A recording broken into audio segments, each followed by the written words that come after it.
Lila and Hadley, Chapter 2.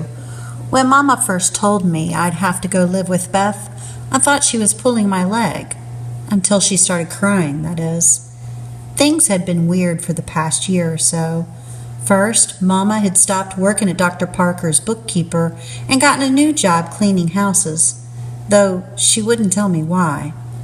She'd been working for Dr. Parker for years, taking care of all the billing and keeping track of the money for his practice, so I kind of figured something was up when she wasn't working for him no more.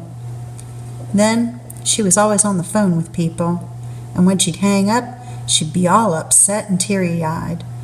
When I asked who she was talking to, she told me it was a lawyer, but she said I didn't need to worry about it. She started being real forgetful, never remembering when parent-teacher conferences were, or forgetting to go to the grocery store when we ran out of milk or toilet paper, stuff like that. I'd press her about it sometimes, but she just said she was stressed out and that everything was going to be fine. "Don't worry, Bean," she'd say, stroking the back of my head. "It's nothing for you to get upset over. It'll all be okay." Turns out, my mama is a liar. She lied to Dr. Parker for months while she was stealing money from him, and she lied to me every time she said things would be fine. They weren't fine at all. The judge found her guilty in May, and she was going to jail for a whole year. And now she was telling me I had to go live with my stupid older sister, who I hadn't even seen since I was 7. "I'm sorry, Hadley," Mama said, her voice muffled by the trembling hands pressing against her face. "I'm so sorry. But you'll be okay, I promise. Hadley?" I'd already stormed off, and I made sure to slam my bedroom door real hard, too. She lied to me so much, why should I believe her promises now? I wasn't just mad about what she'd done, or about having to live with stupid Beth. It was all of it. I'd just finished 6th grade, and I was going to have to switch schools come August. Beth lived in Kentucky, but I'd spent my whole life in Tennessee. Mama kept saying it was only 3 or 4 hour drive, but that's a long way, far enough that I didn't know when I'd see my friends again after I left. So no, I wasn't going to be fine. I refused to talk to Mama for the next 2 days, even as she helped me pack up my room. Once Beth came to get me and Mama went to jail to serve her sentence, this house wouldn't be ours anymore. We were just renters, and that meant our landlady, Mrs. Martindale, she'd be letting new people move in. My bedroom would be somebody else's bedroom, and I'd be living in a new state, in a new house, going to a new school, and it was all Mama's fault.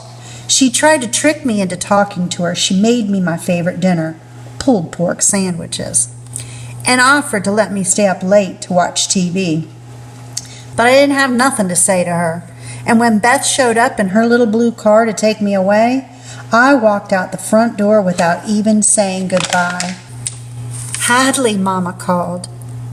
I could hear her voice breaking. She was about to cry again, just like she'd done the day before and the day before that. "Bean, please." Beth glanced at me.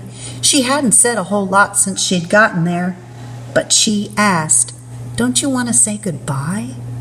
No. I also didn't want to hear Beth's opinion on any of it. She didn't have a right to talk to me about saying goodbye. She hadn't said goodbye to me when she'd left us. One day, she'd been there teaching me how to do a French braid and painting my toenails in the bright blues and purples that Mama hated, and the next day, she was just gone. She walked out on us. So who was she to talk about goodbyes? But you know Mama won't be back for a while. "I don't care," I snapped. Beth looked over at Mama then. It must have been the first time they'd really looked at each other since Beth left us all those years before, but Mama just shook her head. I went and climbed into Beth's car, slamming the door, while she and Mama exchanged a few quiet words. Then Beth got into the driver's seat next to me. "Are you ready to go?" she asked. I didn't answer. What did Beth want me to say? Of course I wasn't ready. I didn't want to go anywhere. I didn't want to live with her. I didn't want any of this. Mama had spent years teaching me the difference between right and wrong. And now she was the one who had done something real wrong. And I was being punished too. It wasn't fair. Beth started the engine, but before she pulled out, there was a tap on my window. Mama stood outside, gesturing for me to roll down the window. I didn't. So after a minute, Beth rolled it down for me. "Hadley?" Mama said. "Yep." She was crying. I want to say it didn't make me feel bad for her, but it did, just a little bit. Mama had never been much of a crier before all of this. In fact, I'd only seen her cry 3 times before she stopped working for Dr. Parker. The first time was at Grandma Laurie's funeral when I was 4. The second was 2 years later, the night the police officer showed up to tell her that Daddy had been in a car accident and wasn't coming home. And then, of course, the day Beth moved out. But she'd been crying an awful lot over the past few months, and especially in the 2 days since she told me the judge's decision. He'd given her a few days to get her affairs in order, whatever that meant, before she'd have to go to jail. That's where she'd be spending the next year because of what she did, and as much as I wanted to punish her too, seeing her hurt still hurt me a little bit. "Hadley," she said again, reaching through the open window to squeeze my shoulder. "I love you, Bean. You know that, right? No matter what happens, I love you so much, and I'm so sorry. I'll see you soon, okay? I'll write to you, and Beth can bring you to see me. Right, Beth?" "Sure," Beth said. "Anytime Hadley wants me to bring her for visitation, I will. You hear that, Bean?" I didn't answer. Mama swallowed hard. "Okay. Well, be careful. Take care of yourself. I love you." "I'll take care of her, Mama," Beth said. "I promise she'll be fine."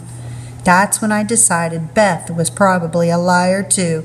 I was angry and heartbroken and scared. I didn't know if I'd ever be fine again. Beth and I finally pulled away, and even though I didn't want to, I caught myself staring in the side mirror, watching Mama, still standing in the driveway, hands over her face, until I couldn't see her no more. Which, I guess, didn't really take all that long. So Beth said after about an hour of driving, she'd been talking like, blah. My mistake. "So," Beth said after an hour or so of driving, she'd been talking basically nonstop, just trying to fill the silence. I can stop there, can't I?